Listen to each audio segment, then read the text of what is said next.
បាទជំរាបសួរអ៊ំពូមានពុកម៉ែបងប្អូនអរគ្នាបាទនេះបាទរបស់ស្អាតចូលមកទៀតបងប្អូនណាបាទ RE 024បាទទំសាងពីដៃគូមកថ្មីបាទឲ្យតែស្អាតអញ្ចឹងបាទទ្រាំបានណាបងប្អូន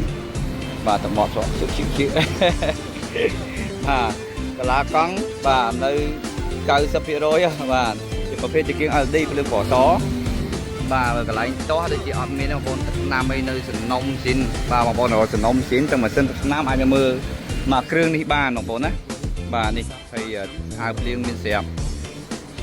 បាទចុងក្រោយមានប្រូម៉ូសិនពិសេសសម្រាប់បងប្អូនបាទមើលគ្រឿងនេះហើយចំណុចខ្វះខាតបងប្អូនបាទកន្លែងលេខនេះបាទអានេះខ្ជាក់តែបន្តិចខ្ចីស្អាតលើទៅឡើងតើ0.5ជូនទៅហើយបាទមកឲ្យបាក់ហើយឥឡូវយើងពិនិត្យមើលខាងក្នុងដងបងប្អូនណាមានកុងទ័រគីឡូពួកប្រភេទនេះដូរកុងទ័រជ្រុងអីបាទ14000គីឡូបាទព្រីជើងចាត់ទូរស័ព្ទមួយបាទហើយត្រូវថ្លៃព្រីទៅនេះមួយទៀតបាទហើយនេះបាទចន់ជើងតបានប៉ូលីបងប្អូននៅប៉ូលីមួយវគ្គទៀតអញ្ចឹងកង់3មួយទឹកចង់បានភ្លឺស្រស់ស្អាតជាងនេះតតែប៉ូលីបាទឥឡូវយើងមើលសបកកង់សាលាកង់អត់តន់ធ្លាប់ដោះដូរប្រើម្ដងទេនិយាយទៅបាទអត់ធ្លាប់បាយកង់ទេអញ្ចឹងក៏មិនតន់ប្រើដែរអញ្ចឹងនិយាយបញ្ជាក់ចេះសូមកែបសូមពុកនៅល្អស្អាតបាទអត់មានលហែកបណ្ណាស់ណាមួយទេទាំងមុខទាំងក្រោយបាទកម្រាលជើងនេះបងប្អូនបាទបោះមកក្រោយសិនក្រវត្តមកក្រោយចោលសិនហើយអានេះបាទខាងក្រោយបាទបងប្អូនមើលបាទបណ្ឌិតមើលទីបងប្អូនបាទអាចទទួលយកបានទេប៉ុណ្ណឹង024ទេបងប្អូនណាបាទហើយអានេះបាទនឹងរៀបចំឲ្យបន្តទៀតបាទសម្រាប់បងប្អូនដែលត្រូវថ្លៃរួចហើយបាទឥឡូវយើងមើលខាងក្រោយម្ដងបាទតែមនេះយើងឡើង0.25ជូន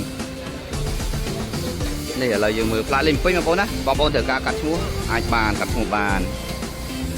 ហើយនេះបាទមិនសិនគេបាទនៅតែអំពើឡើយទេបងប្អូន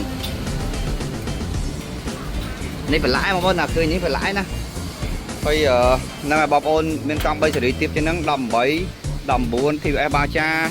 បាទអាចយកវាយដូរបានវាយដូរថែមលុយទិញជាលុយសុទ្ធឬក៏ចង់បង់មលូក៏បានដែរបងប្អូនបាទសម្រាប់កង់3មួយគ្រឿងនេះបាទហើយបើបងប្អូនចង់បានប្រូម៉ូសិនដូចម៉ាស៊ីម៉ាសិនមិញ